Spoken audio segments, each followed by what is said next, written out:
ನಮಃ.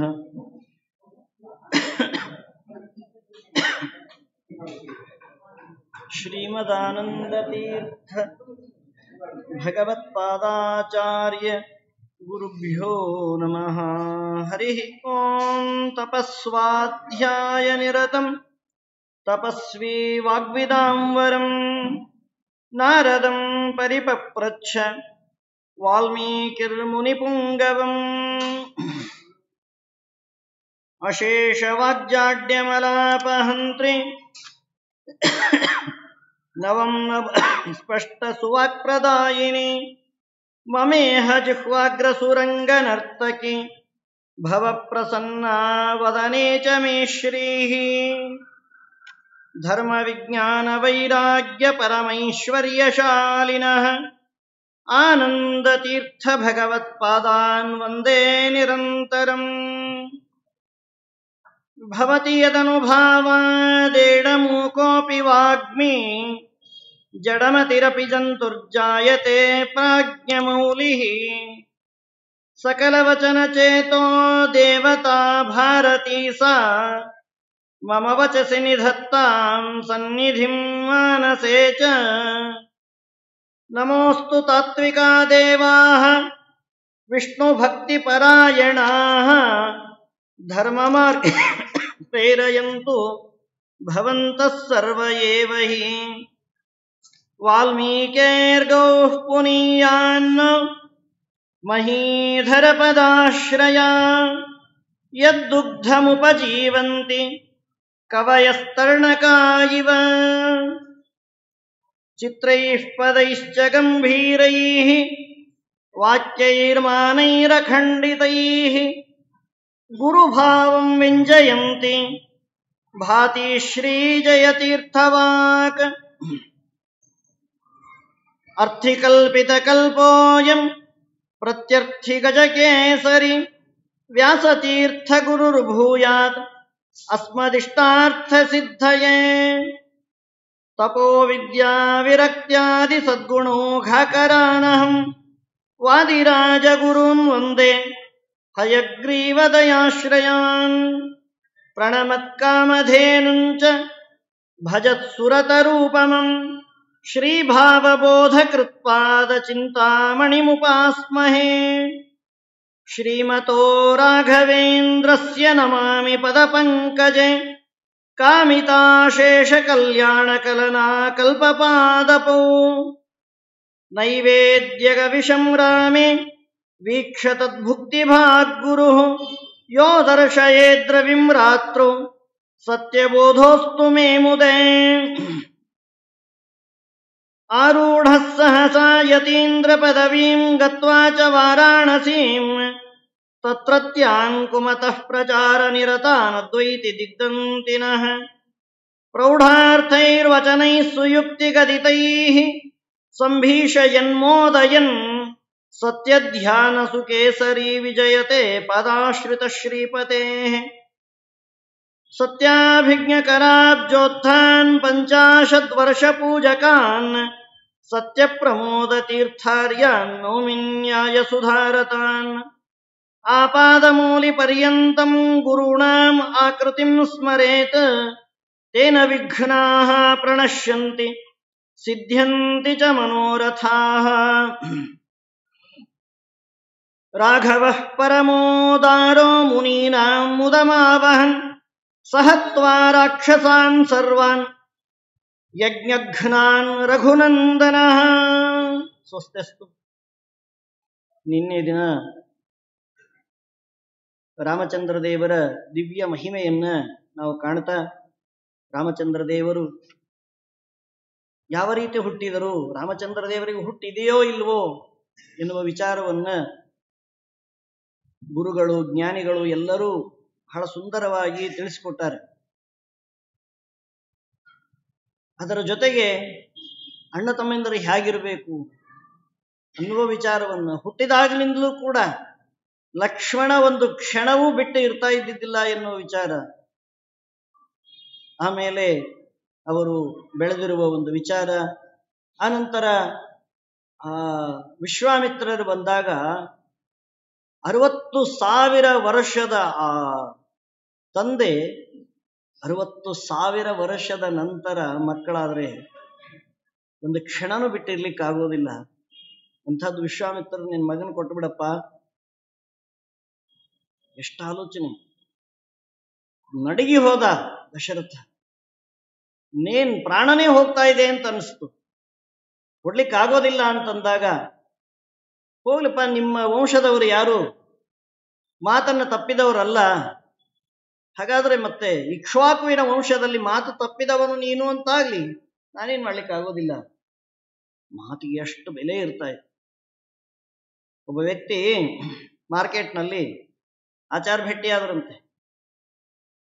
ಆಚಾರ್ಯಗೆ 1,00,000 ರೂಪಾಯಿ ಕೊಡಬೇಕು ಅಂತ ಮನಸ್ಸಾ ಸಂಕಲ್ಪ ಮಾಡಿದ. 1,00,000 ರೂಪಾಯಿ ಕೊಡಬೇಕು.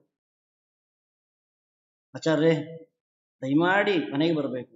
ಏನಪ್ಪಾ, ಯಾತಕ್ಕೆ ಹೇಳು? ಇಲ್ಲ, ಒಂದು ವಿಶೇಷ ಇದೆ. 1,00,000 ರೂಪಾಯಿ ಕೊಡ್ತೀನಿ ಅಂತ ಹೇಳಿದ್ರೆ ಕಷ್ಟ. ಒಂದು ವಿಶೇಷ ಇದೆ, ಬರಬೇಕು.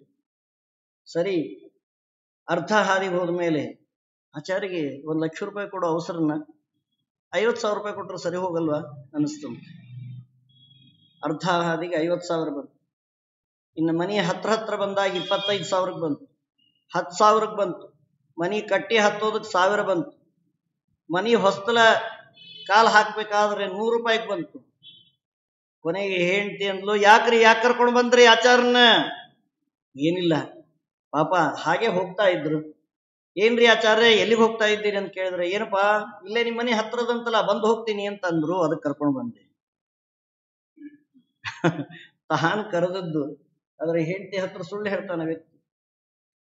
ಏನ್ ಮಾಡ್ಬೇಕಂತ ಮಾಡಿರಿ? ಇಲ್ಲ, 10 ರೂಪಾಯಿ ಕೊಟ್ಟು ಕಳಿಸ್ಬೇಕು ಅಂತ ಮಾಡಿ. ಅಷ್ಟೇ, 10 ರೂಪಾಯಿ ಕೊಡ್ರಿ.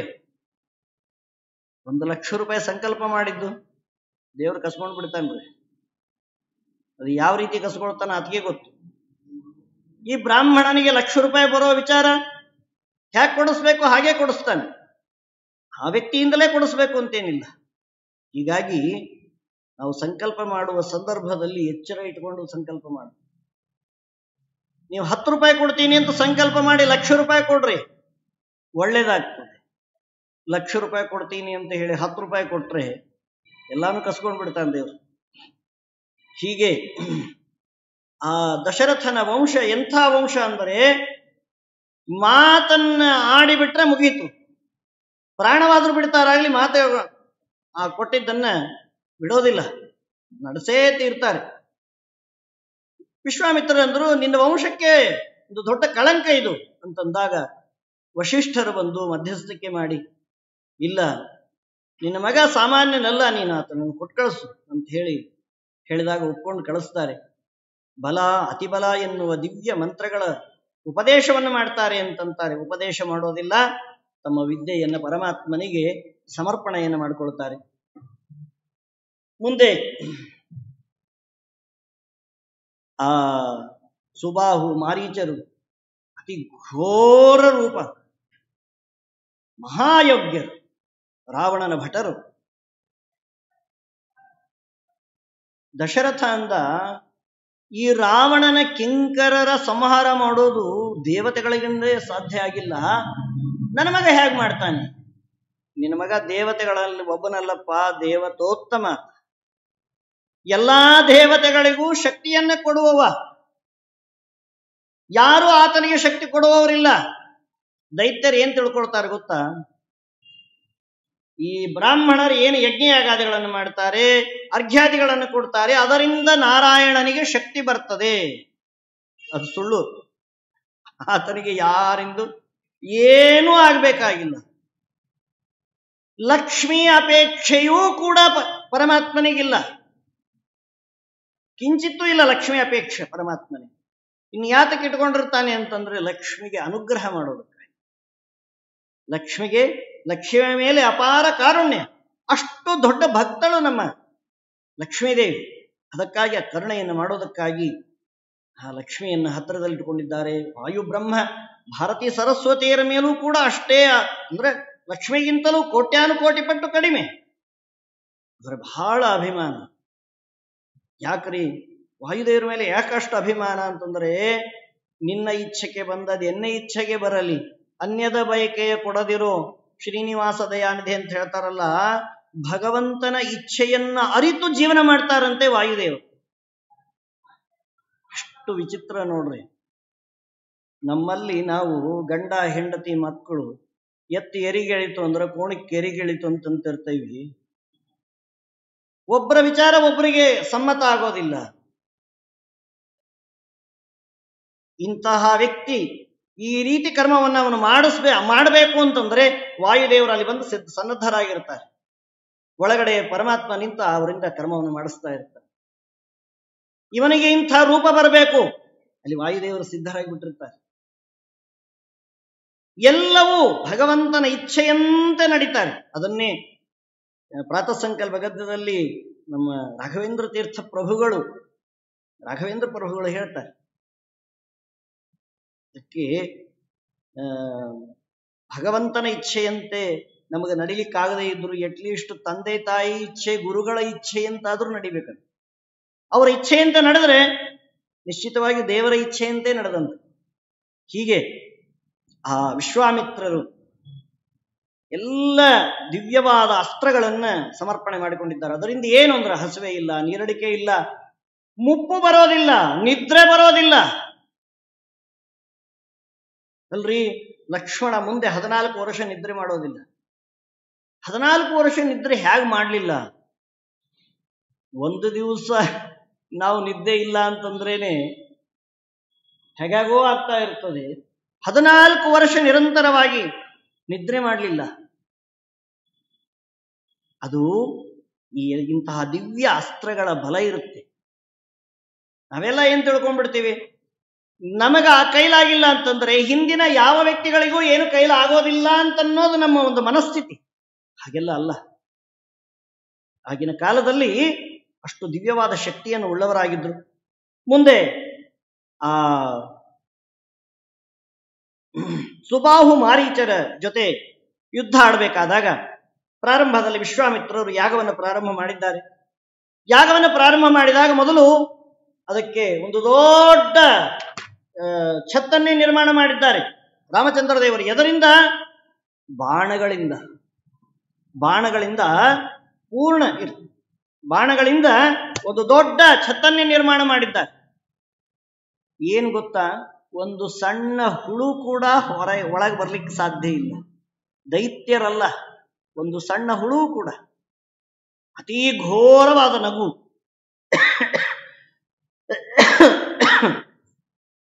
ಭಾರೀ ಕಿರುಚಾಟ ಎಲ್ಲ ನಡೀತಾ ಇದೆ. ಹೊಲಸೆಲ್ಲ ಹಾಕಿದ್ದಾರೆ ಅವರು, ಆದರೆ ಯಾವುದೂ ಈ ಯಜ್ಞದ ಇದರ ಮೇಲೆ ಬಿದ್ದೇ ಇಲ್ಲ. ಆಗ ವಿಶ್ವಾಮಿತ್ರರು ಹೇಳ್ತಾರೆ, ರಾಮ, ಕಾಲ ಸಮೀಪೆ ಬಂದಿದೆ, ಅವ್ರನ್ನ ಮೊದಲು ಸಂಹಾರ ಮಾಡಿ ಅಂತಂದಾಗ ಮಾರೀಚ ಬಂದರೆ ಬಾಣ ಹೊಡೆದ್ರೆ 100 ಯೋಜನ ಹೋಗಿ ಬೀಳ್ತಾನ್ರಿ ಅವನು. ಎಚ್ಚರನೇ ಇಲ್ಲ, ಕೋಮ.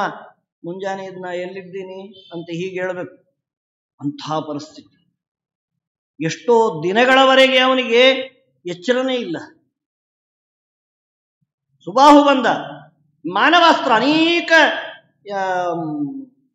ವಿಚಿತ್ರವಾದ ಇದನ್ನಲ್ಲಿ ನಿರ್ಮಾಣ ಮಾಡಿದವನು. ಹುಚ್ಚುಚ್ಚೆಲ್ಲ ಇದು ಮಾಡ್ಲಿಗತ್ತು. ಆಗ ಮಾನವಾಸ್ತ್ರದಿಂದ ಸಂಹಾರ ಮಾಡಿಬಿಟ್ಟ ಪರಮಾತ್ಮ. ಸಂಹಾರ ಮಾಡಿದರೆ ಸಮಸ್ತ ದೇವತೆಗಳು ಪುಷ್ಪವೃಷ್ಟಿಯನ್ನು ಮಾಡಿದ್ದಾರೆ ರಾಮಚಂದ್ರ ದೇವರ ಮೇಲೆ. ಋಷಿಭಿ ಪೂಜಿತಸ್ತತ್ರ ಯಥೇಂದ್ರೋ ವಿಜಯೇ ಪುರ. ಹಿಂದೆ ದೈತ್ಯರ ಮೇಲೆ ಇಂದ್ರದೇವರು ಯಾವ ರೀತಿ ವಿಜಯವನ್ನ ಸಾಧಿಸಿದ್ದಕ್ಕಾಗಿ ಅವರಿಗೆ ಪೂಜೆಯನ್ನು ಮಾಡಿದರೋ ಅದಕ್ಕಿಂತಲೂ ಅತ್ಯುತ್ತಮವಾದ ಪೂಜೆಯನ್ನು ನಮ್ಮ ರಾಮಚಂದ್ರ ದೇವರಿಗೆ ಮಾಡಿದ್ದಾರೆ. ಕೃತಾರ್ಥೋಸ್ಮಿ ಮಹಾಬಾಹೋ ಕೃತಂ ಗುರುವಚಸ್ತ್ವಯ ಶ್ರದ್ಧಾಶ್ರಮಮಿದಂ ಸತ್ಯಂ ಕೃತಂ ವೀರ ಮಹಾಯಶಃ. ಅದರ ಹೆಸರೇನು ಗೊತ್ತಾ? ಸಿದ್ಧಾಶ್ರಮ. ಏನಿದು ಸಿದ್ಧಾಶ್ರಮ ಅಂದರೆ, ಅಲ್ಲಿ ನೀವು ಕಿಂಚಿತ್ತು ತಪಸ್ಸನ್ನ ಮಾಡಿದರೂ ಕೂಡ ಸಿದ್ಧಿಯನ್ನ ಬೇಗ ಪಡಿಬಹುದಂತೆ. ಅಂತಹ ದಿವ್ಯ ಸ್ಥಾನ ಅದು ಸಿದ್ಧಾಶ್ರಮ. ಆಶ್ರಮ ಮೊದಲೇ ಸಿದ್ಧ ಆಗಿತ್ತು ಅಂತಲ್ಲ, ಆ ಆಶ್ರಮದಲ್ಲಿ ನಮಗೆ ತಪಸ್ಸು ಸಿದ್ಧವಾಗ್ತದೆ, ಆದ್ದರಿಂದಾಗಿ ಅದು ಸಿದ್ಧಾಶ್ರಮ. ಹೀಗೆ ದಿವ್ಯವಾದ ಆಶ್ರಮ ಇದು ಅಂತ ಹೇಳಿದ್ದಾರೆ. ಅಲ್ಲಿಂದ ಶೋಣಭದ್ರಾ ತಟ ಅಂತ ಹೇಳಿ ಅಲ್ಲಿ ಬಂದು ವಿಶ್ರಾಮ ಮಾಡಿದ್ದಾರೆ.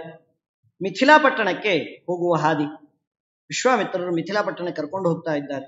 ಪ್ರಭಾತಾಯಾಂತು ಶರ್ವರ್ಯಾಂ ಕೃತ ಪೌರ್ವಾಹ್ನಿಕ ಕ್ರಿಯೌ ವಿಶ್ವಾಮಿತ್ರ ಋಷಿಂಶ್ಚನ್ಯಾನ್ ಸಹಿತೌ ಅಭಿಜಗ್ಮುತು.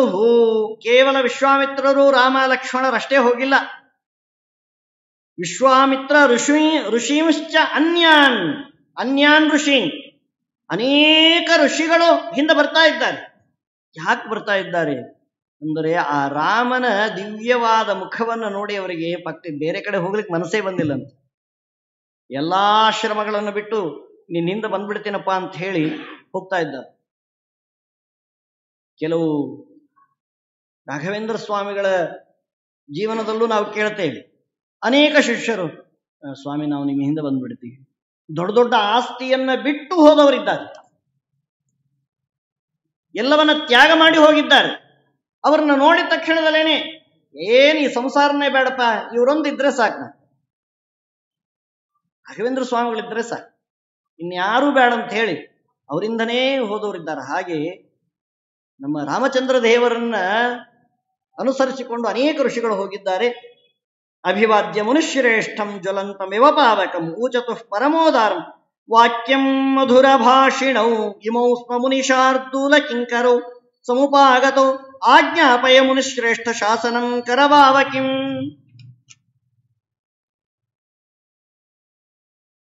ಎಲ್ಲರೂ ಮಹರ್ಷಿಗಳು ಕೇಳಿದ್ದಾರೆ, ಏನ್ ನಾವು ಮಾಡಬೇಕು, ನಮಗೆ ಹೇಳ್ರಿ. ವಿಶ್ವಾಮಿತ್ರಂ ಪುರಸ್ಕೃತ್ಯ ರಾಮಂ ವಚನಂ ಅಬ್ರುವನ್ ಮೈಥಿಲಸ್ಯ ನರಶ್ರೇಷ್ಠ ಜನಕಸ್ಯ ಭವಿಷ್ಯತಿ ಯಜ್ಞ ಪರಮಧರ್ಮಿಷ್ಠ ತತ್ರ ಯಾಸ್ಯಾಮಹೇ ವಯಂ. ನಾವು ಮಿಥಿಲಾ ಪಟ್ಟಣಕ್ಕೆ ಹೋಗೋಣ. ಅಲ್ಲಿ ಯಾರಿದ್ದಾರೆ? ನರಶ್ರೇಷ್ಠನಾದ ಮಹಾಯೋಗ್ಯತೆ ಉಳ್ಳ ಜನಕ ಮಹಾರಾಜ ಇದ್ದಾನೆ. ಓ, ಯಜ್ಞ ಪರಮ ಧರ್ಮಿಷ್ಠ. ಪ್ರತಿ ಸಾರಿ ಜನಕ ಮಹಾರಾಜನ ಮಾತು ಬಂತು ಅಂದರೆ ಆತನಿಗೆ ವಿಶೇಷಣಗಳು ನೂರಾರು ಕೊಡ್ತಾರೆ. ನಮ್ಮ ಪೂತನಬಾಯಿ ವಿಷಯ ಬಂತು ಅಂತಂದರೆ, ಓ ಮಕ್ಕಳನ್ನ ಕೊಲ್ಲೋದ್ರಲ್ಲಿ ಸ್ಪೆಷಲಿಸ್ಟ್ ಅಂತ ಯಾವ ರೀತಿ ಆಕೆಗೆ ಹೆಡ್ಲೈನ್ ಕೊಡ್ತಾರಲ್ಲ, ಈ ಕಡೆ ಉತ್ತಮರಲ್ಲಿ ಜನಕ ಮಹಾರಾಜನಿಗೆ ಪರಮ ಧರ್ಮಿಷ್ಠ ಧಾರ್ಮಿಕ. ಪ್ರತಿ ಸಾರಿ ಹೇಳ್ಬೇಕಾದ್ರೆ ಅದನ್ನು ಹೇಳ್ತಾರೆ. ಏನ್ರಿ ಅಷ್ಟು ಯೋಗ್ಯತೆನಾ ಜನಕ ಮಹಾರಾಜನಿಗೆ ಅಂತಂದ್ರೆ, ಒಂದ್ಸಾರಿ ಶತಾನಂದರು ಜನಕ ಮಹಾರಾಜನಿಗೆ ಪಾಠವನ್ನು ಹೇಳ್ತಾ ಇದ್ರು. ಹೇಳಬೇಕಾದಾಗ ಎಲ್ಲರಿಗೂ ನಿಗ್ರಹ ಪೂರ್ಣ ಇರೋದಿಲ್ಲ, ಅವರಿಗೆ ವೈರಾಗ್ಯ ಪೂರ್ಣ ಇರೋದಿಲ್ಲ ಅನ್ನೋ ಮಾತನ್ನ ಆಡಿದರು. ಯಾಕಂದ್ರೆ ಯಾವಾಗಲೂ ಜನಕ ಮಹಾರಾಜನನ್ನ ನೋಡೇ ಪಾಠ ಹೇಳ್ತಾ ಇದ್ರು. ಉಳಿದ ಎಲ್ಲಾ ಋಷಿಮುನಿಗಳು, ಸಾವಿರಾರು ಋಷಿಮುನಿಗಳಿದ್ರು, ಯಾರನ್ನೂ ನೋಡಿ ಪಾಠ ಹೇಳ್ತಾ ಇದ್ರು. ಅವರೆಲ್ಲ ಕೇಳಿದ್ರು, ನಾವೇನ್ ತಪ್ಪು ಮಾಡಿ, ನಮಗೂ ಪಾಠ ಹೇಳ್ಬೋದಲ್ವಾ? ಈಗ ನೀವೆಲ್ಲ ಕುಳಿತೀರಿ, ನಾನು ಕೇವಲ ಹೀಗೆ ನೋಡ್ತಾ ಕುಳಿತು ಬಿಟ್ರೆ ಚೆನ್ನಾಗಿರೋದಿಲ್ಲ. ಎಲ್ಲರ ಮುಖವನ್ನು ಗಮನಿಸ್ಬೇಕು. ಇದು ಪಾಠ ಪುರಾಣ ಹೇಳುವವರ ಲಕ್ಷಣ. ಕೇವಲ ಒಂದೇ ಕಡೆ ಮುಖ ನೋಡಬಾರದು. ಯಾರು ಗುರುಗಳು ಅಂತ ಇರ್ತಾರೋ, ಪಾಠ ಹೇಳ್ತಾ ಇರ್ತಾರೋ, ಎಲ್ಲಾ ಶಿಷ್ಯರ ಮುಖದ ಭಾವವನ್ನು ನೋಡ್ಬೇಕಂತೆ. ಕೆಲವೊಂದು ಸಾರಿ ಮುಖ ನೋಡಿದರೆ ಮಾತ್ರ ಎಚ್ಚರ ಆಗ್ತಾ ಇರ್ತಾರೆ. ಕೆಲವರು ಮುಖ ನೋಡಿಲ್ಲ ಅಂತಂದ್ರೆ ಆ ಗುರುಗಳ ನಮ್ಮನ್ನು ನೋಡಿಲ್ಲ ಬಿಡು ಅಂತ ಹೇಳಿ ನಿದ್ದಿನೂ ಹೊಡಿತಾ ಇರ್ತಾರೆ. ಹಾಗೂ ಆಗ್ಬಾರ್ದು, ನೋಡ್ತಾ ಇರ್ಬೇಕು. ಅವರೆಲ್ಲ ಅಂದ್ರು, ನಾವೆಲ್ಲ ಕುಳಿತೀವಿ, ನಮ್ಮ ಮುಖನೇ ನೋಡೋದಿಲ್ಲ ನೀವು, ನಾವೇನ್ ತಪ್ಪು ಮಾಡೀವಿ? ಇಲ್ಲ, ಜನಕ ಮಹಾರಾಜನಿಗೆ ಇದ್ದಷ್ಟು ಒಂದು ಈ ಪಾಠದಲ್ಲಿ ಸ್ಥಿರ ಬುದ್ಧಿ ನಿಮಗೆ ಯಾರಿಗೂ ಇಲ್ಲ. ಇಲ್ಲ ರೀ, ನಮಗೂ ಅದ. ಹಾಗಾದ್ರೆ ನಾಳೆ ಬನ್ರಿ. ಮರುದಿನ ಬಂದ್ರು, ಎಲ್ಲರೂ ಕುಳಿತಿದ್ರು. ಓ, ಎಲ್ಲೋ ಬೇರೆ ಪ್ರದೇಶದಲ್ಲಿ ಅಗ್ನಿ ಬಿದ್ದಿದೆ, ಅಗ್ನಿಯಿಂದ ಅನೇಕ ಇವು ಗಿಡ ಮರಗಳು ಸುಟ್ಟು ಹೋಗಿವೆ ಅಂತ ಕೇಳಿದ್ರು. ಅಲ್ಲಿದ್ದ ಅರ್ಧ ಋಷಿ ಮುನಿಗಳು ಖಾಲಿ ಮಾಡಿದರು. ಯಾಕಂದ್ರೆ ನಾವೆಲ್ಲ ಅಡವಿಯಲ್ಲಿರೋರು, ನಮ್ಮ ಗುಡಿಸಲು ಏನು ಈಗಿನ ತರ ಭಾರಿ ಅದ್ಭುತವಾದ ಭವನ ನಿರ್ಮಾಣ ಇರೋದಿಲ್ಲ. ಗುಡಿಸಲು ಸುಟ್ಟು ಹೋದ್ರೆ ಬಹಳ ಕಷ್ಟ ಅಂತ ಹೇಳಿ ಅರ್ಧ ಜನ ಹೋಗ್ತಾರೆ. ಯಾವಾಗ ಮಿಥಿಲಾ ಪಟ್ಟಣದ ಹತ್ತಿರ ಬಂದಿದೆ ಅಗ್ನಿ ಅಂತ ಕೇಳಿದ ತಕ್ಷಣದಲ್ಲೇನೆ ಇನ್ನು 90% ಖಾಲಿ ಆಯ್ತು. ಯಾವಾಗ ಮಿಥಿಲಾ ಪಟ್ಟಣಕ್ಕೆ ಬೆಂಕಿ ಬಿದ್ದಿದೆ ಅಂದ್ರೆ ಎಲ್ಲರೂ ಖಾಲಿ. ಜನಕ ಮಹಾರಾಜಗೆ ಬಂದು ಹೇಳಿದರು, ರಾಜ ಅಗ್ನಿ ಬಿದ್ದಿದೆ, ಬಹಳ ಕಷ್ಟ ಆಗ್ತಾ ಇದೆ ಅಂತಂದ್ರೆ ಏನು ಅವರಿಗೆ ಚಲನನೇ ಇಲ್ರಿ, ಸುಮ್ಮನೆ ಕೂತಿದ್ರು. ರಾಜ ನಿನ್ನ ರಾಣಿಯರ ಮಹಲಿಗೆ ಬೆಂಕಿ ಬಿದ್ದಿದೆ, ಅದಕ್ಕೂ ಏನು ಮಾತಾಡಿಲ್ಲ. ಕೊನೆಗೆ ನಿನ್ನ ಮಹಲಿಗೆ ಬೆಂಕಿ ಬಿದ್ದಿದೆಯಪ್ಪ, ಏನು ಮಾತಾಡಿಲ್ಲ. ನಿನ್ನ ಕುಳಿತಿರುವ ಆಸನಕ್ಕೆ ಬೆಂಕಿ ಬಿದ್ದಿದೆ, ನಮೇ ದಹತಿ ಕಿಂಚನ ನಮೇ ದಹತಿ ಕಶ್ಚನ, ನನ್ನನ್ನೇನು ಸುಡ್ತದದು ಅಂತಂದ್ರಂತೆ. ನಾನು ಅಂದ್ರೆ ನಾವೇನ್ ತಿಳ್ಕೊಂಡ್ಬಿಟ್ಟಿವಿ, ಈ ಶರೀರ. ನಾನು ಅಂದ್ರೆ ಈ ಶರೀರ ಅಲ್ಲ, ಆತ್ಮ, ದೇವರು. ಅಹಂ ಅಹಂ ಅನ್ನೋದು ದೇವರು. ದೇವರನ್ನ ಎಲ್ಲಿಯಾದರೂ ಬೆಂಕಿ ಸುಡ್ಲಿಕ್ಕೆ ಸಾಧ್ಯ ಏನ್ರಿ? ಅಹೇಯತ್ವಾತ್ ಅಹಂ ನಾಮ. ಪರಮಾತ್ಮ ಹೇಯನಲ್ಲ, ಯಾವ ದೋಷಗಳಿಲ್ಲ ಪರಮಾತ್ಮನಿಗೆ. ಬ್ರಹ್ಮಾದಿ ದೇವತೆಗಳಿಂದ ನಿತ್ಯದಲ್ಲೂ ಒಂದೇ ಪರಮಾತ್ಮ. ಆದ್ದರಿಂದಾಗಿ ಅಹೇಯ, ಅಹೇಯತ್ವಾತ್ ಅಹಂ ನಾಮ. ಅಹಂ ಅಹಂ ಅಂದ್ರೆ ನಾವು, ನಾನು ನಾವು ನಾವು ನಾನು ನಾನು ಅದು ತಿಳ್ಕೊಂಡಿವಿ. ನಾನು ಅಂದ್ರೆ ದೇವರು ಅಂತ ಅರ್ಥ. ಹೀಗಿದ್ದಾಗ ಆತ್ಮನನ್ನಾಗಲಿ ಪರಮಾತ್ಮನನ್ನಾಗಲಿ ಬೆಂಕಿ ಸುಡ್ತದೇನ್ರಿ? ಅಚ್ಛೇದ್ಯಾಭೇದ್ಯ ಶರೀರ ಅದು ಆತ್ಮನ. ಸಾಮಾನ್ಯ ಈ ದೇಹವನ್ನು ಸುಡಬಹುದೇ ಹೊರತು ನನ್ನನ್ನು ಸುಡೋದಿಲ್ಲ ಅಂತ ಹೇಳಿ ಅವರಿಗೆ ದೃಢವಾದ ನಂಬಿಕೆ. ಅದಕ್ಕಾಗಿ ಪರಮ ಧಾರ್ಮಿಕ. ಅದರ ಮುಂದೆ ಒಂದು ಚಿಂತೆ ಹತ್ತಿತ್ತು ಜನಕ ಮಹಾರಾಜ. ಏನ್ ಚಿಂತೆ ಅಂದರೆ, ರುದ್ರದೇವರನ್ನು ಕುರಿತು ತಪಸ್ಸು ಮಾಡಿದ್ರೆ ರುದ್ರದೇವರು ಒಂದು ದಿವ್ಯವಾದ ಧನಸ್ಸನ್ನು ಕೊಟ್ಟಿದ್ರು. ಅದು ಎಂಥ ಧನಸ್ಸು ಅಂತಂದರೆ ಯಾರಿಂದಲೂ ಎತ್ತಲಿಕ್ಕೆ ಸಾಧ್ಯ ಇತ್ತು. 500 ಜನ ಸೇವಕರು ಒಂದು ಗಾಲಿ ಇರುವ ಬಂಡಿ ಮೇಲೆ ಹಾಕೊಂಡು ಹೈಸ್ಸ ಹೈಸ್ಸ ಅಂತ ಅನ್ಕೋತ ಅದನ್ನ ಎಳ್ಕೊಂಡು ಬರಬೇಕು. ಒದ್ದಾಡ್ತಾ ಒದ್ದಾಡ್ತಾ ಎಳ್ಕೊಂಡು ಬರಬೇಕು. ಎಳ್ಕೊಂಡು ಬಂದ್ರೆ ಆಗ ಈ ರಾಜರುಗಳು ಎತ್ತಲಿಕ್ಕೆ ನೋಡ್ಬೇಕು. ಎತ್ತಲಿಕ್ಕೆ ನೋಡೋದಲ್ಲ, ಕದಲಿಸ್ಲಿಕ್ಕೂ ಆಗೋದಿಲ್ಲಂತೆ. ರಾವಣ ಬಂದ, ಇದೇನಿದು ದೊಡ್ಡದು, ರುದ್ರದೇವರ ಭಕ್ತ ಅಲ್ವಾ ಅವನು, ಹೀಗಾಗಿ ನಮ್ಮ ರುದ್ರದೇವ್ರದ್ದು ಹೌದಾ ಇಲ್ಲ, ನಾನು ಬೇಕಾದಂಗೆ ಎತ್ತಬಹುದು ಅಂತಂದ ಎತ್ತಲಿಕ್ಕೆ ಹೋಗಿ ಮೈ ಮೇಲೆ ಹಾಕೊಂಡು ಬಿಟ್ಟನ್ರಿ. ಕೋಮಾದೊಳಗೆ ಹೋಗಿದ್ದರಿ ಅವನು, ಸಾಮಾನ್ಯ ಅಲ್ಲ.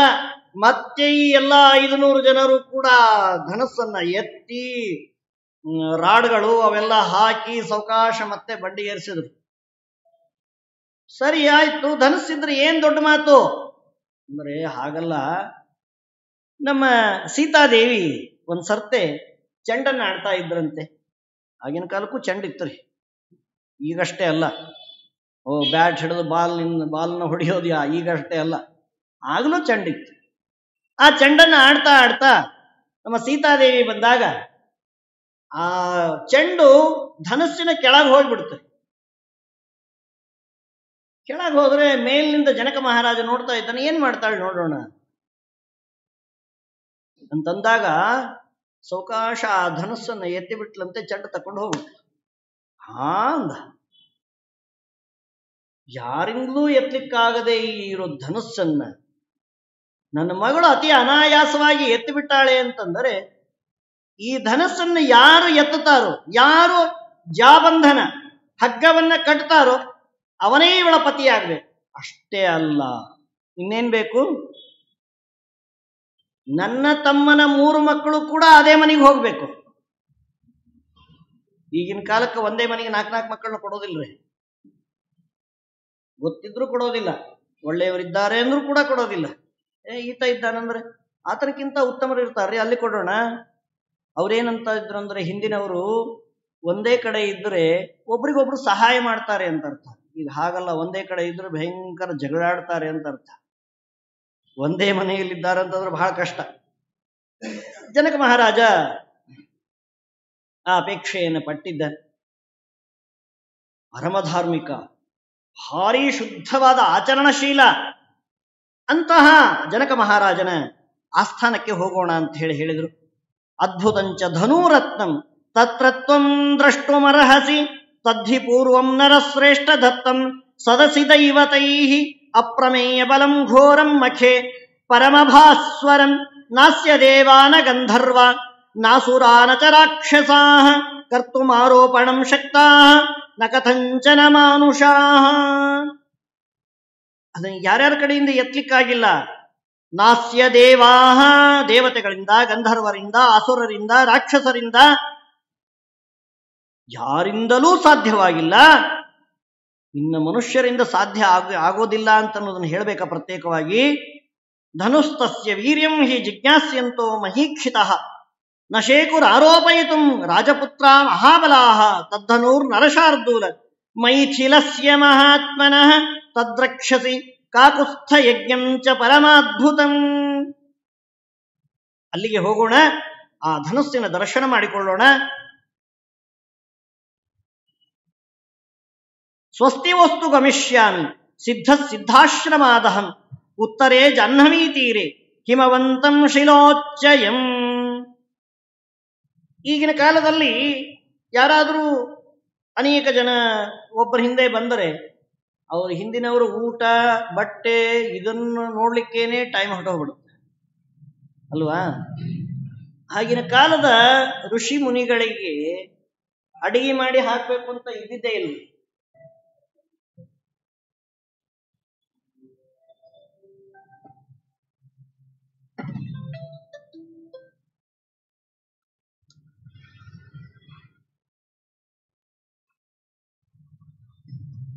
ಅಡಿಗೆ ಮಾಡಿ ಹಾಕಬೇಕು ಅಂತ ಇದ್ದಿದ್ದೇ ಇಲ್ಲ. ಕಂದಮೂಲ ಹಲಾಶನ, ವೈರಾಗ್ಯವಂತರವರು, ಯಾರಿಂದಲೂ ಏನು ಬಯಸ್ತಾ ಇದ್ದಿದ್ದಿಲ್ಲ. ಸಿಕ್ತಾ ತಗೊಳ್ಳೋದು, ಸಿಕ್ಕಿಲ್ಲ ಏನು ಕೇಳ್ತಾ ಇದ್ದಿದ್ದು.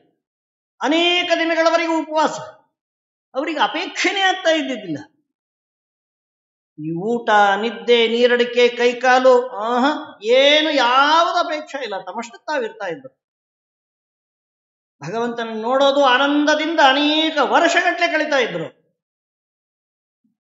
ನಮಗಾಗತ್ತ ಆ ರೀತಿ? ಒಂದು ಒಪ್ಪತ್ತು ಕರೆದವ್ರು ಯಾರಾದ್ರೂ ಒಪ್ಪತ್ತು ಸರಿ ಊಟಕ್ಕೆ ಹಾಕಿಲ್ಲ ಅಂತಂದ್ರೆ ಬಾಯಿಗೆ ಸಿಕ್ಕಂಗೆ ಬೈದು ಬಿಡ್ತೀವಿ ನಾವು. ಮಧ್ವಾಶ್ರಮಕ್ಕೆ ಹೋಗಿದ್ವಿ, ಒಂದು ಸರಿ ಊಟಕ್ಕೆ ಹಾಕ್ಲಿಲ್ಲ, ಹೀಗೆಲ್ಲ ಅಂದ್ಬಿಡ್ತಾರೆ. ಹೋದಲ್ಲೆಲ್ಲ ಮಾತಾಡ್ತಾ ಹೋಗ್ಬಿಡ್ತಾರೆ. ಅವರು ಮಧ್ವಾಶ್ರಮಕ್ಕೆ ಏನಾದರೂ ದೇಣಿಗೆ ಕೊಟ್ಟಾರ ಅದೇನಿಲ್ಲ. ಮಧ್ವಾಶ್ರಮದಲ್ಲಿ ಏನಾದರೂ ಜ್ಞಾನ ಕಾರ್ಯವನ್ನ ಮಾಡಿಸ್ತಾರ ಅದು ಇಲ್ಲ. ಆದರೆ ಮಾತಾಡ್ಲಿಕ್ಕೆ ಮಾತ್ರ ಎಲ್ಲರೂ ಬಂದ್ಬಿಡ್ತಾರೆ. ಇದು ನಮ್ಮಲ್ಲಿರುವ ಒಂದು ನ್ಯೂನತೆ. ಆಗಿನ ಕಾಲದ ಯಾವ ಋಷಿ ಮುನಿಗಳು ಕೂಡ ಏನು ಕೇಳ್ತಾ ಇದ್ದಿದ್ದಿಲ್ಲ. ಭಗವಂತನೇ ಊಟ, ಅನ್ನ ಅಂತ ಕರೀತಾರೆ ಭಗವಂತನಿಗೆ. ಅತ್ತೀತಿ ಅನ್ನಂ, ಭಗವಂತನನ್ನ ತಿಂದು ನಾವು ಜೀವನ ಮಾಡ್ತೀವಿ. ಭಗವಂತ ಕೊನೆಗೆ ನಮ್ಮನ್ನ ತಿಂದು ಹೊಟ್ಟೆಯಲ್ಲಿಟ್ಟುಕೊಳ್ತಾನೆ. ಹೀಗಾಗಿ ಭಗವಂತನಿಗೆ ಅನ್ನ ಅಂತ ಕರೀತಾರೆ. ಆ ಭಗವಂತನ ಮುಖವನ್ನು ನೋಡ್ತಾನೆ ಅವರು ಕಾಲವನ್ನು ಕಳೀತಾ ಇದ್ರು. ಉತ್ತರಾಂ ದಿಶಮುದ್ದಿಶ್ಯ ಪ್ರಸ್ಥಾತು ಮುಪಚಕ್ರಮೇ, ಅಲ್ಲಿಂದ ಹೊರಟಿದ್ದಾರೆ. ಅಲ್ಲೇ ಮುಂದೆ ಹೋಗ್ತಾ ಇರಬೇಕಾದ್ರೆ ಕುಶನ ವರ್ಣನೆಯನ್ನ ಮಾಡ್ತಾರೆ. ಆತನಿಗೆ 4 ಜನ ಮಕ್ಕಳು.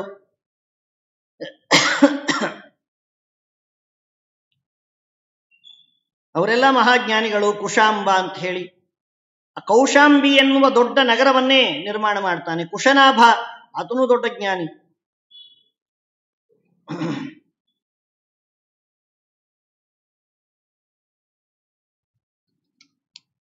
ಈ ಕುಶನಾಭನಿಗೆ 100 ಜನ ಮಕ್ಕಳಾಗಿರ್ತಾರೆ.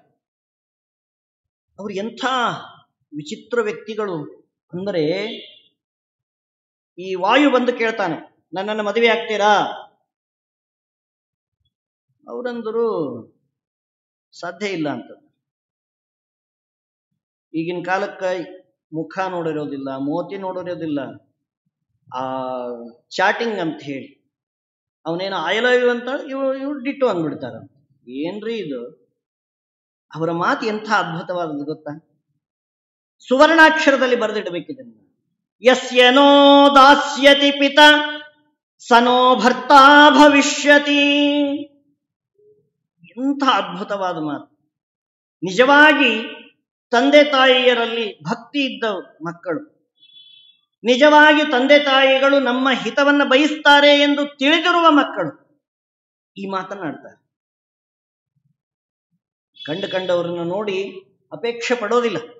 ಯಸ್ಯನೋ ದಾಸ್ಯತೆ ಪಿತ, ನಮ್ಮ ತಂದೆ ಯಾರಿಗೆ ಕೊಡ್ತಾನೆ ಆತನೇ ನನ್ನ ಗಂಡ.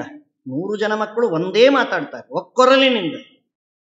ಕಂಡವರೆಲ್ಲ ನನ್ನ ಗಂಡಂದ್ರಾಗ್ಲಿಕ್ಕೆ ಶಕ್ಯ ಇಲ್ಲ. ಯಾರನ್ನ ಬಿಡ್ತಾ ಇದ್ದಾರೆ ಇವರು? ಆಯುವನ್ನ. ತಾಸಾಂತು ವಚನಂ ಶ್ರುತ್ವ ಹರಿಹಿ ಪರಮಕೋಪನಃ ಪ್ರವಿಶ್ಯ ಸರ್ವಗಾತ್ರಾಣಿ ಬಭಂಜ ಭಗವಾನ್ ಪ್ರಭು. ಏನು ಆಫರ್ ಕೊಟ್ಟಿದ್ದ ಗೊತ್ತಾ?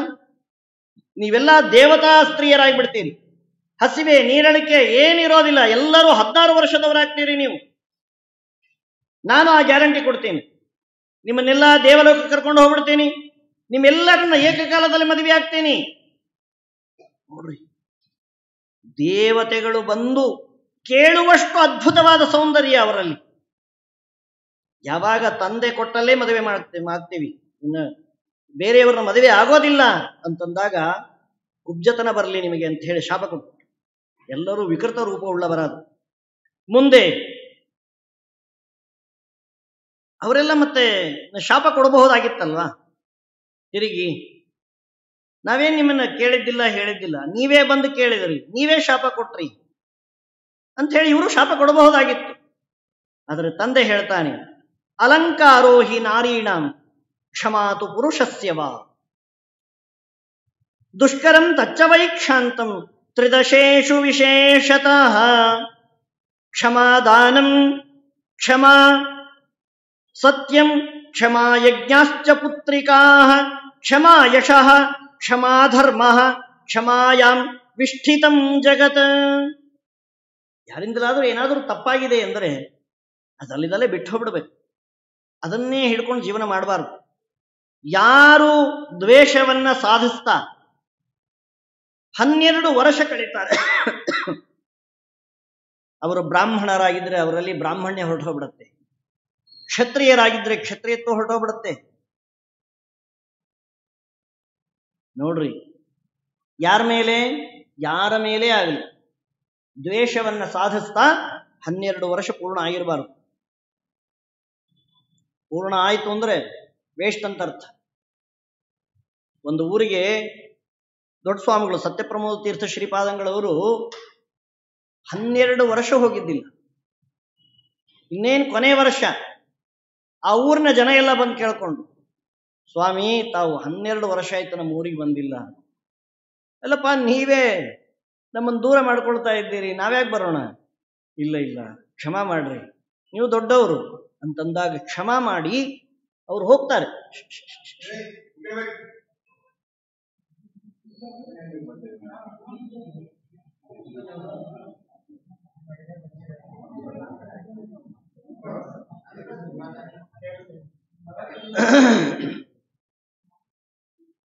ಕ್ಷಮಾ ದೊಡ್ಡ ಗುಣ.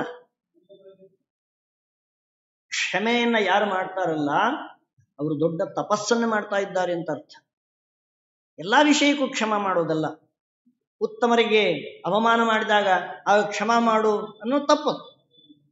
ಉತ್ತಮರ ವಿಷಯದಲ್ಲಿ ಏನಾದರೂ ತಪ್ಪು ಮಾಡಿದರೆ, ಸಜ್ಜನರಿಗೆ ಏನಾದರೂ ಅನ್ಯಾಯವನ್ನು ಮಾಡಿದರೆ ಅಲ್ಲಿ ಕ್ಷಮಾ ಮಾಡಬಾರದು. ಆದರೆ ಯಾವುದು ಕ್ಷಮೆಗೆ ಯೋಗ್ಯವಾಗಿರುತ್ತೋ ಅದನ್ನು ಕ್ಷಮಾ ಮಾಡಲೇಬೇಕಂತೆ. ಅದೇ ಒಂದು ದೊಡ್ಡ ತಪಸ್ಸು. ಕ್ಷಮಾ ಸತ್ಯಂ ಕ್ಷಮಾ ತಪಃ, ದೊಡ್ಡ ತಪಸ್ಸು ರೀ ಕ್ಷಮಾದಾನ ಅನ್ನೋದು. ಸಾಮಾನ್ಯ ಅಲ್ಲದು. ಯಾರಾದ್ರೂ ಏನಾದ್ರೂ ಸಿಟ್ಟಾಗಿ ದೂರದಲ್ಲಿ ಕುಳಿತಿದ್ರಿ ಅಂತಂದ್ರೆ ಹೋಗಿ ಮಾತಾಡಿಸ್ಬೇಕಂತೆ.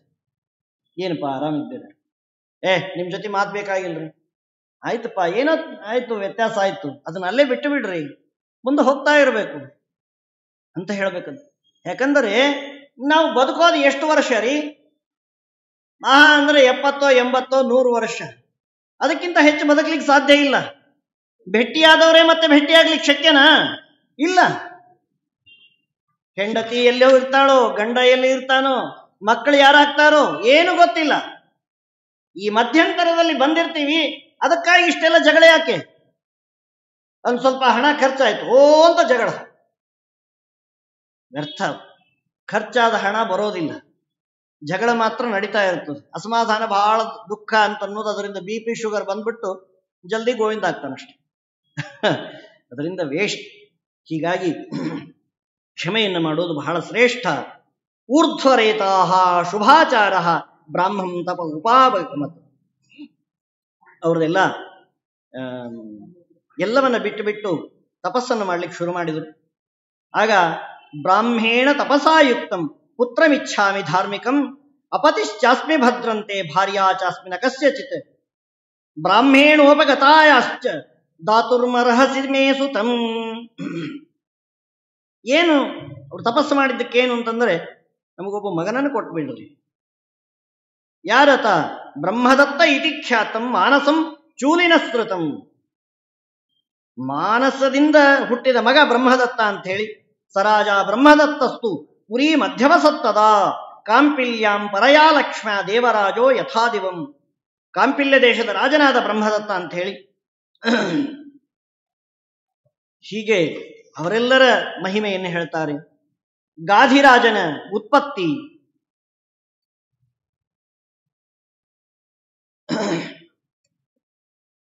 ತಾಯಿ ಮತ್ತೆ ಮಗಳು.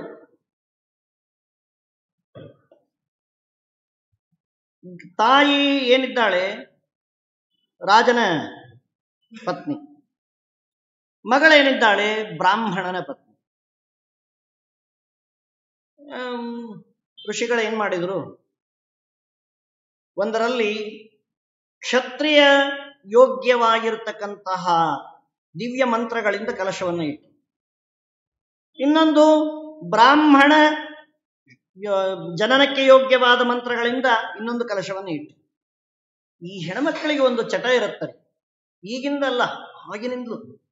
ಏನಂತಂದ್ರೆ, ಅವ್ರ ಸೀರೆ ಇವ್ರು ಉಡೋದು, ಇವ್ರ ಸೀರೆ ಅವ್ರು ಉಡೋದು. ಸ್ವಲ್ಪ ಹೊತ್ತು ಇವ್ರು ಉಟ್ಟಿರ್ತಾರಲ್ಲ, ಒಳಗೆ ಹೋದ್ಮೇಲೆ ನಿನ್ ಸೀರೆ ನನಗೆ ಕೊಡ್ತೀಯ. ಅವ್ರ ಸೀರೆ ಇವ್ರು ಉಡ್ತಾರೆ, ಇವ್ರ ಸೀರೆ ಅವ್ರು ಉಡ್ತಾರೆ. ಅದು ಏನೋ ಒಂದು, ಇನ್ನೊಬ್ಬರ ವಸ್ತ್ರವನ್ನು ಉಡಬಾರದು ಅಂತ ನಿಯಮ ಪಾಲನೆ ಮಾಡೋರು ಬಹಳ ಜನ, ಇನ್ನೊಬ್ಬರ ವಸ್ತ್ರ ಮೈಲಿಗೆ. ಅದಕ್ಕಾಗಿ ಅನೇಕ ಜನ ಪಂಡಿತರು ಬೇರೆಯವರು ನಾವು ಹಾಕಿವ್ರಿ ವಸ್ತ್ರ ಅಂತಂದ್ರೆ ಇಲ್ಲಪ್ಪ ಬೇಡ ಅಂತಂತಾರೆ, ಉಟ್ಕೊಳ್ಳೋದಿಲ್ಲ. ಒಂದು ಸೈನ್ಸ್ ರೀತ್ಯ ನೋಡಿದ್ರೆ ಚರ್ಮ ರೋಗ ಬರ್ತದೆ ಅಂತ, ಆದರೆ ಶಾಸ್ತ್ರ ರೀತ್ಯ ಮೈಲಿಗೆ ಅದು. ಹೀಗಾಗಿ ಬೇರೆಯವರು ವಸ್ತ್ರ ಉಡಬಾರ್ದು. ಈ ತಾಯಿ ಏನಂದ್ಲು ಗೊತ್ತಾ ಮಗಳಿಗೆ, ನೋಡು ನಿಮ್ಮ ಮನೆಯವರು ಭಾರಿ ದೊಡ್ಡ ಜ್ಞಾನಿಗಳಲ್ವಾ, ನಿನ್ನ ಕಲಶದಲ್ಲಿ ಏನೋ ಸ್ಪೆಷಲ್ ತುಂಬಿಟ್ಟಿರ್ತಾರೆ, ಅದಕ್ಕಾಗಿ ನಿನ್ನ ಕಲಶ ನನಗೆ ಕೊಡು, ನನ್ನ ಕಲಶ ನೀ ತಗೊಂಡು. ಮಗಳು ಒಪ್ಪಿಬಿಟ್ಲು. ವಾಪಸ್ ಅದ್ಲಿ ಬದ್ಲಿ ಮಾಡಿದ್ರಿ, ಬಂದು ತಲೆ ಹೊಡ್ಕೋತಾರೆ. ಬ್ರಾಹ್ಮಣ ಶಕ್ತಿಯನ್ನ ಉಳ್ಳ ಕಲಶ ಏನಾಗೋಗ್ಬಿಡ್ತು, ಕ್ಷತ್ರಿಯನಿಗೆ ಹೊಟ್ಟೋಗ್ಬಿಡ್ತು. ಕ್ಷತ್ರಿಯ ಯೋಗ್ಯವಾಗಿರ್ತಕ್ಕಂತಹ ಕಲಶ ಇಲ್ಲಿ ಬ್ರಾಹ್ಮಣ ಸ್ತ್ರೀಗೆ ಬಂದ್ಬಿಟ್ಟಿತ್ತು. ಅಲ್ಲೇನೇ ನಮ್ಮ ಮುಂದಿನ ಮೊಮ್ಮಕ್ಕಳಾಗಿ ಪರಶುರಾಮ ದೇವರ ಅವತಾರ, ಅಲ್ಲಿ ವಿಶ್ವಾಮಿತ್ರರು. ಕೆಲವರಂತಾರೆ ವಿಶ್ವಾಮಿತ್ರರು ಕ್ಷತ್ರಿಯರು, ಅವ್ರು ಹೆಂಗ ಬ್ರಾಹ್ಮಣರಾದರು ಅಂತಂದ್ರೆ, ಅಲ್ಲಿ ಏನು ಶಕ್ತಿ ಇದೆ ಅದನ್ನ ನೋಡ್ರಿ ಅಂತಂತಾರೆ. ಶಕ್ತಿ ಯಾವುದೋ ಬೇರೆ ಇಲ್ಲ, ಸಾಕ್ಷಾತ್ತಾಗಿ ಬ್ರಾಹ್ಮಣ ಶಕ್ತಿ ಇದೆ ಅಲ್ಲಿ. ಅದಕ್ಕಾಗಿ ಅವರು ಮುಂದೆ ಅದ್ವಿತೀಯವಾದ ವಿಸ್ತಾರವಾದ ವಿಚಾರವನ್ನು ಹೇಳ್ತಾರೆ. ವಿಶ್ವಾಮಿತ್ರರ ವಿಚಾರ ಏನ್ರಿ, ಎಲ್ಲರೂ ದೇವರ್ಷಿಯಾಗು, ನೀನು ರಾಜರ್ಷಿಯಾಗು ಅಂತ ಎಷ್ಟು ಬಂದು ಹೇಳಿದ್ರು, ಅವೆಲ್ಲ ಬೇಕಾಗಿಲ್ಲ ಅಂತ. ಬ್ರಹ್ಮರ್ಷಿಯಾಗಬೇಕು, ನಾನು ಬ್ರಾಹ್ಮಣ ಅಂತ ಅನಿಸಿಸ್ಕೊಳ್ಬೇಕು. ಆ ವಿಶ್ವಾಮಿತ್ರರ ಉಪಕಾರವೇ ನಾವಿವತ್ತೆಲ್ಲ ಜೀವನ ಮಾಡ್ತಾ ಇದ್ದೀವಿ. ವಿಶ್ವಾಮಿತ್ರರು ಇದ್ದಿದ್ದಿಲ್ಲ ಅಂತಂದ್ರೆ ನಮಗೆ ಗಾಯತ್ರಿನೇ ಗೊತ್ತಾಗ್ತಾ ಇದ್ದಿದ್ದಿಲ್ಲ. ಯಾವ ಗಾಯತ್ರಿ ಓಂಕಾರಕ್ಕೆ ಅರ್ಥರೂಪವಾಗಿದೆ, ವ್ಯಾಹೃತಿ. ಭೂಹು ಭುವಃ ಸ್ವಹ ಅಂತ ಅನ್ನೋದು ಅರ್ಥರೂಪ, ಅದರ ಅರ್ಥ ಓಂಕಾರದ ಅರ್ಥ. ಆ ವ್ಯಾಹೃತಿಗೆ ಅರ್ಥರೂಪವಾಗಿದೆ ಗಾಯತ್ರಿ, 24 ಅಕ್ಷರದ ಗಾಯತ್ರಿ. ಆ 24 ಅಕ್ಷರದ ಅರ್ಥರೂಪವಾಗಿದೆ ಪುರುಷ ಸೂಕ್ತ. ಆ ಪುರುಷ ಸೂಕ್ತದ ಅರ್ಥರೂಪವಾಗಿದೆ ಅನಂತ ವೇದಗಳು. ಅಂತಹ ಗಾಯತ್ರಿಯ ವಿಚಾರ ನಮಗೆ ಯಾರಿಗೂ ಗೊತ್ತಾಗ್ತಾ ಇದ್ದಿದ್ದಿಲ್ಲ. ಅಷ್ಟು ಮಹಾನ್ ತಪಸ್ವಿಗಳು, ಕೊನೆಗೆ ಬ್ರಹ್ಮರ್ಷಿಗಳು ಎನಿಸಿಕೊಂಡಿರೋರು ವಿಶ್ವಾಮಿತ್ರರು. ಅವರ ಎಲ್ಲ ವಂಶದ ವಿಚಾರವನ್ನ ಹೇಳ್ತಾರೆ. ಗಂಗಾ ನದಿ ತೀರಕ್ಕೆ ಬಂದು ಅಲ್ಲಿ ಕುಳಿತಿರ್ತಾರೆ. ಗಂಗೋತ್ಪತ್ತಿಯ ವಿಚಾರವನ್ನ ಅಲ್ಲಿ ಹೇಳ್ತಾರೆ. ಭಗೀರಥ ಮಹಾರಾಜ, ಸಗರ ರಾಜನ ಮಕ್ಕಳು ಅವರೆಲ್ಲ ಸುಟ್ಟು ಹೋದಾಗ ಅವರನ್ನು ಉದ್ಧಾರ ಮಾಡಬೇಕು ಅಂತ ಹೇಳಿ ಎಷ್ಟು ಕಷ್ಟಪಟ್ಟ ಭಗೀರಥ. ಆ ಭಗೀರಥ ಕಷ್ಟಪಟ್ಟದ್ದಕ್ಕಾಗೇ ನಾವು ಇವತ್ತಿನ ದಿವಸ ಗಂಗಾದೇವಿಯನ್ನ ಪಡೆದಿದ್ದೀವಿ ಅಂತ ಹೇಳಿ ಅದರ ಕಥೆಯನ್ನ ಹೇಳಿ,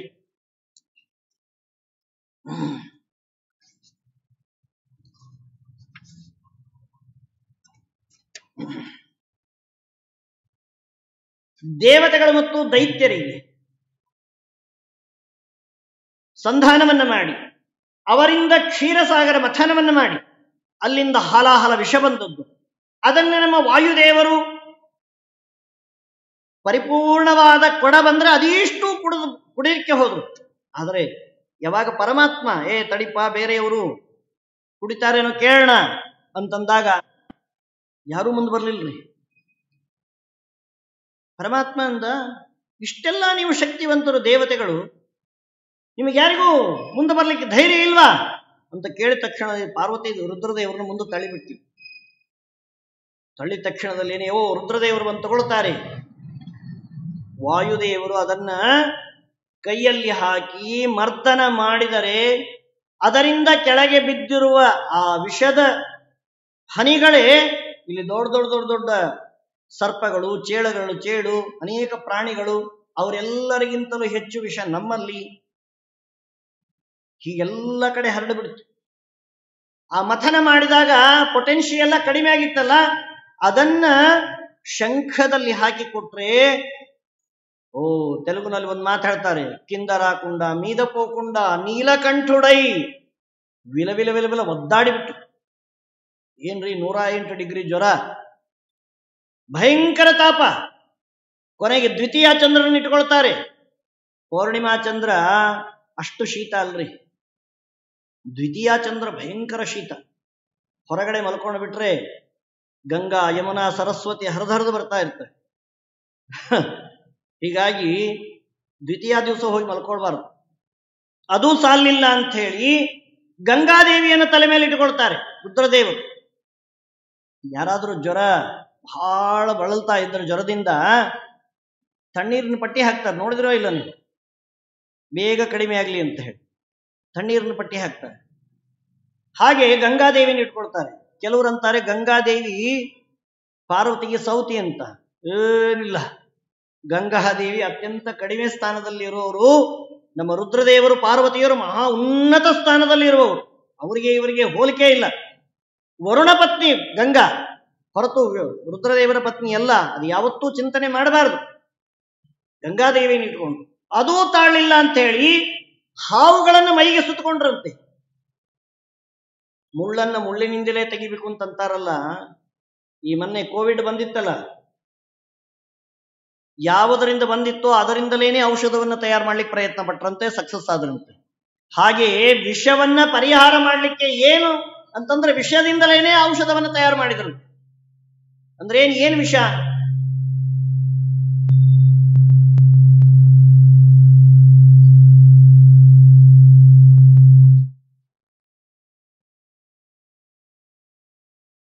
ಅಂದರೆ ಹಾವಿನಲ್ಲಿ ಏನಿರುತ್ತಲ್ಲ ವಿಷ, ಆ ಹಾವನ್ನು ಸುತ್ತಕೊಂಡ್ಬಿಟ್ರೆ ಸಾಕು, ವಿಷವನ್ನೆಲ್ಲ ಎಳೆದು ಬಿಡ್ತದಂತೆ.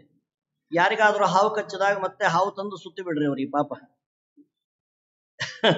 ಬದುಕಿದ್ರೆ ಕರ್ಕೊಂಡು ಹೋದ್ರಾಯ್ತು, ಹೋದ್ರೆ ಏನ್ ಕೇಳೋ ಅವಶ್ಯಕತೆನೇ ಇಲ್ಲ. ಹೀಗೆ ರುದ್ರದೇವರು ಹಾವನ್ನು ಸುತ್ತಕೊಂಡ್ರು. ಅದು ಅದರ ವರ್ಣನೆಯನ್ನ. ಆ ನಂತರದಲ್ಲಿ ಅಮೃತ ಬಂದು ಎಲ್ಲ ದೇವತೆಗಳಿಗೆ ನಮ್ಮ ಪರಮಾತ್ಮ ಧನ್ವಂತರಿರ ಭಗವಾನ್, ಏನು ಅದ್ಭುತವಾದ ಭಗವಂತನ ರೂಪ, ಎಲ್ಲರಿಗೂ ಉಪಕಾರ ಮಾಡುವುದಕ್ಕಾಗಿ ಅಮೃತವನ್ನು ತೆಗೆದುಕೊಂಡು ಬಂದಾನೆ. ದೈತ್ಯರೆಲ್ಲ ಕಸ್ಕೊಂಡು ಹೋದಾಗ ಮೋಹಿನಿ ರೂಪವನ್ನು ತಾಳಿ ಎಲ್ಲ ದೇವತೆಗಳಿಗೆ ಅಮೃತವನ್ನು ಉಣಿಸಿದ ಕಥೆಯನ್ನ ಅದೆಲ್ಲ ವರ್ಣನೆಯನ್ನು ಮಾಡ್ತಾರೆ.